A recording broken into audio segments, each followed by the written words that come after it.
There is no such thing as a failed Kickstarter, right? And this is something I say constantly. There are projects that don't fund. That is a totally different scenario than a project that has failed. I think you only fail on Kickstarter if you haven't learned anything.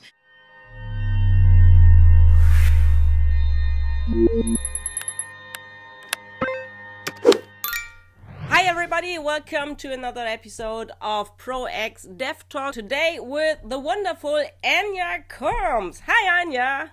Hi, how are you? Oh, I'm fine. How are you? How is it in New York?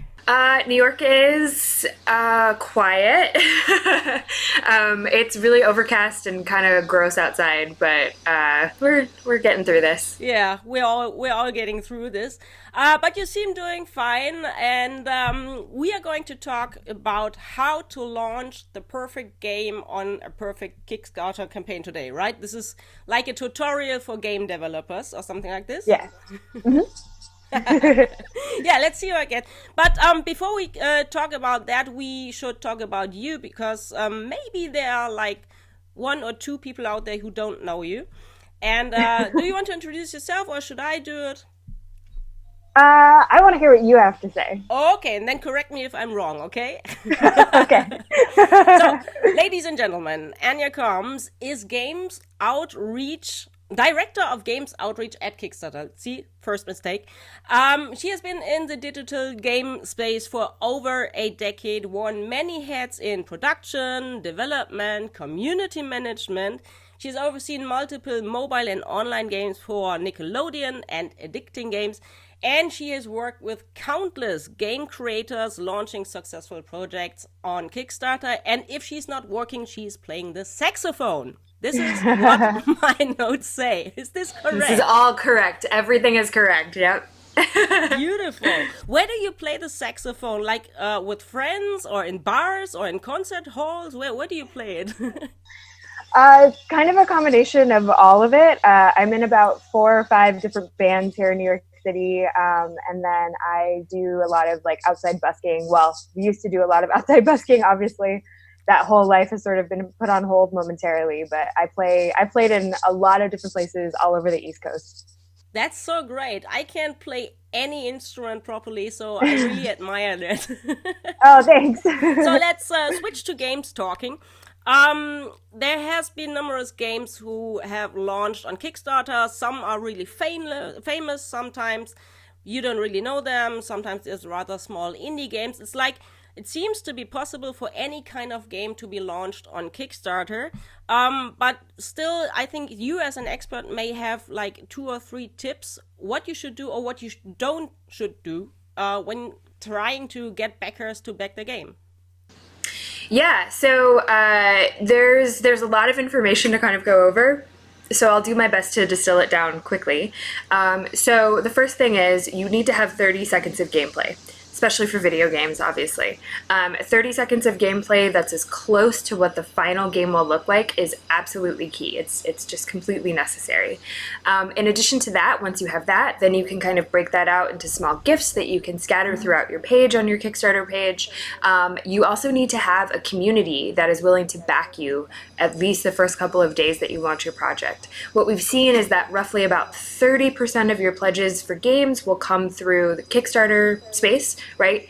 Kickstarter community, if we're able to do any sort of features through newsletters and placements on pages and things like that.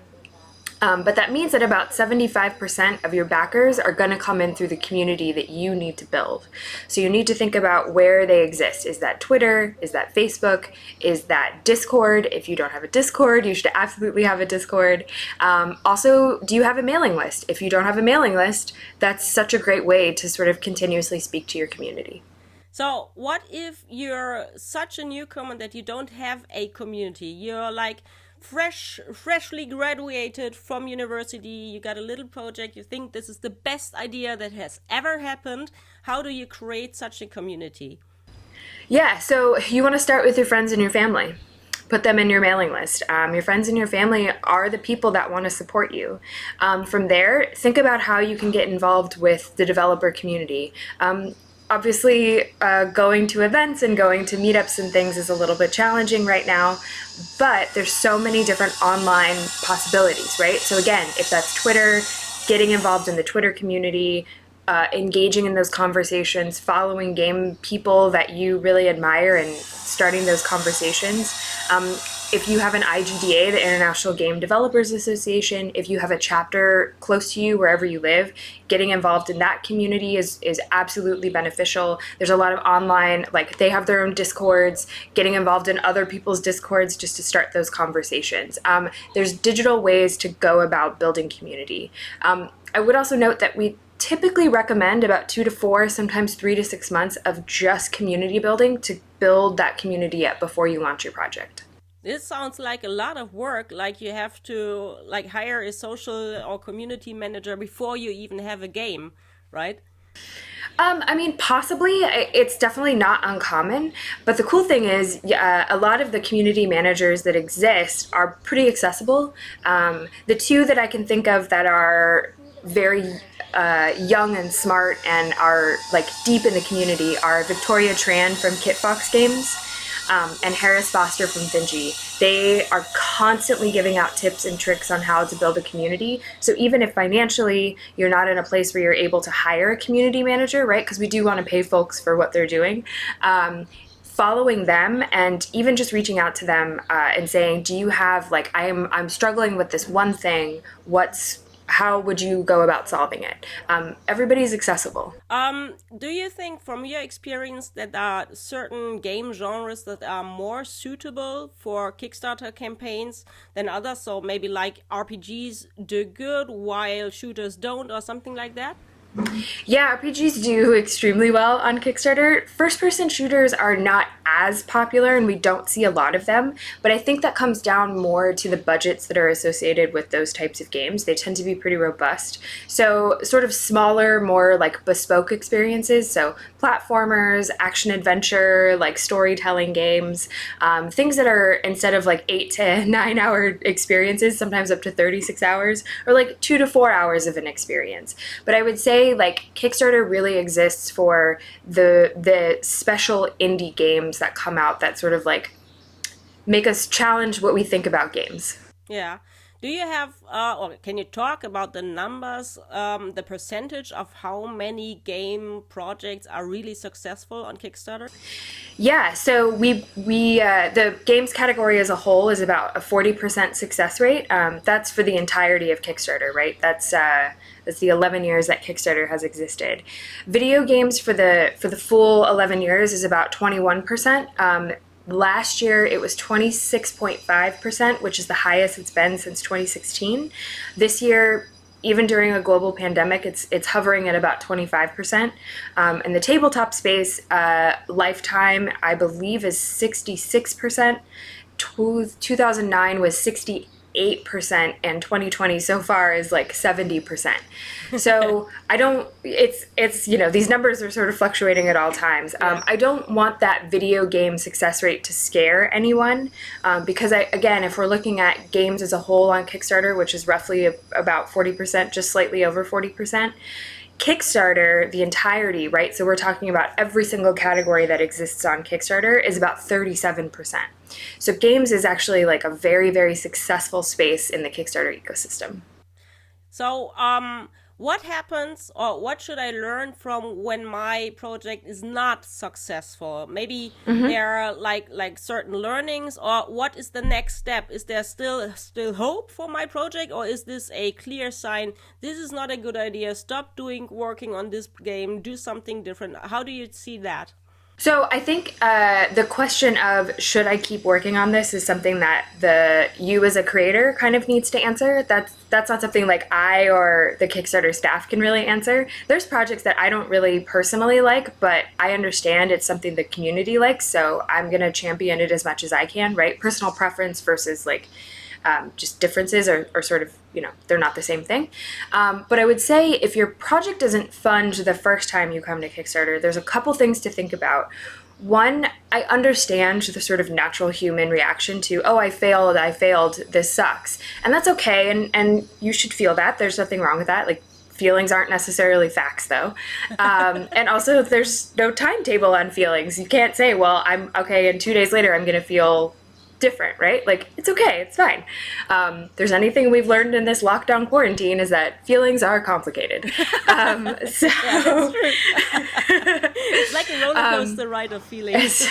it just doesn't end. Every day I'm like, well, there's 100 new feelings I'm feeling today. Great. So I would keep in mind a couple things. One, there is no such thing as a failed Kickstarter, right? And this is something I say constantly. There are projects that don't fund. That is a totally different scenario than a project that has failed. I think you only fail on Kickstarter if you haven't learned anything. So even projects that have successfully funded, if they come to me and they say, yeah, I didn't really get anything out of that experience, that to me is a failed project, much more than someone who maybe didn't fund their first time around, but potentially found a publisher, potentially found a new team to work with, right? Just through the experience of running a Kickstarter, found a community they didn't know existed, which is such a huge, that's such a blessing to kind of discover. But the biggest thing to keep in mind is that if you don't fund your first time you come to Kickstarter, you have the option to relaunch, which I think people don't realize. And there's no you're not like a tainted creator if your project doesn't fund the first time around or anything like that. It's totally okay. You've basically said, I have a group of people that are willing to follow me. So if they've backed you once, they're probably going to back you again. So there's a lot of power in potentially not funding your first time around. You have that opportunity to do a little bit of self-reflection and say, okay, I need to change this. I need to lower my funding goal. I need to grow more of a community. I need to do a little bit more work on this project before it's actually ready for the general public to see. Yeah, this sounds super. This makes super sense to me because you always learn from mistakes and failures. And the better it goes, the more you learn, obviously. So in the process of, let's say someone has started a campaign and he is looking at it and he says, this could do better. I don't think this is going the way I want it. Is there some way to reach out to you or your colleagues and ask for tips and help? So do you help in the process of the campaign? Absolutely, yeah. That's a huge part of my responsibility is to work with creators through the entire life cycle of their campaign. That means before they launch, while they're live, and even after they're finished.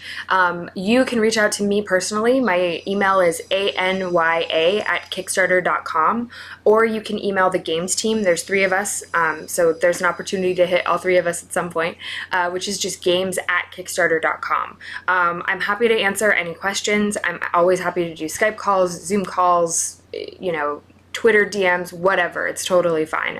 But we are basically here to help you as creators. That's super cool. I will insert your email so everybody can read it. And then you get a lot of emails, I guess. Love emails. So, is there a best way to communicate to my community? Okay, this campaign has failed, but stay tuned. What is the best way to, talk to them about what has went wrong and what can be made better the next time? Yeah, so you have the option on Kickstarter to send updates, even if your project hasn't funded. The way that updates work, there's a couple different things. One, you can send an update to specific reward tiers. So if you only want to message people that have pledged, let's say €5, you can only message them. You can also only message people that have backed the project. Doesn't matter what reward tier they've backed you at. You can also post public updates, which everybody would see. So if you're in a situation where your project hasn't funded and it comes to the end of the project campaign cycle and you're like, okay, I'm going to take a little bit of time, but I know I'm going to relaunch this project, post an update and keep your community update leading up to that relaunch. That doesn't necessarily mean post an update every day or anything like that, but even just once a month, sort of showing the progress and getting people excited leading up to your relaunch, that's a really, really powerful tool that we've built into Kickstarter. So the most important thing is to say, hey, I'm still alive, the project is still running, please keep being updated. You're also with Kickstarter a sponsoring partner for Games Week Berlin, ProX, QUO VADIS, and now Dev Booster, of course, which is kind of similar. We are trying to let indie developers pitch their games to publishers, to the game industry. And can you please just quickly talk about the Kickstarter role in all this? Yeah, so Kickstarter's role as a sponsor for Dev Booster and all of Games Week Berlin is to be as supportive as possible as we can for the Berlin community. Our European outreach lead, Michael Lieb, who's obviously very heavily involved in all of Games Week Berlin, is a huge asset to the Kickstarter space, obviously the games team, but also just Kickstarter as a whole. His knowledge of games and his knowledge of Kickstarter is incredible for the European community. So we're super, super excited to partner with everything that Michael does and everything associated with Games Week Berlin, and we just cannot thank Michael and his team enough for allowing us to be a part of it. Yeah.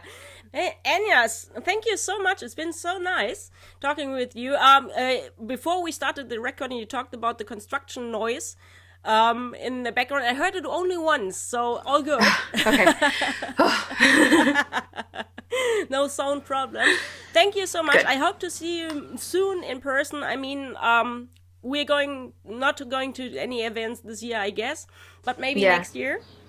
Yeah, and 2021 is, yeah. Absolutely. It's been super nice. Thank you so much. And for all of you out there who want to see more of our Dev Talk videos, we have already posted some more episodes on Facebook, on the QUO VADIS profile, or also on YouTube. There you have to look for the Booster Space channel, because Booster Space is, of course, the production company behind all this. All the Booster Space universe, Games Week Berlin, Games Week Digital, QUO VADIS Womenize, and more. So, bye-bye, Anya. Have a nice weekend, I guess. You too. It's Friday when we're recording this. Yeah. And, we see each other in the next video. Thank you. Thank you.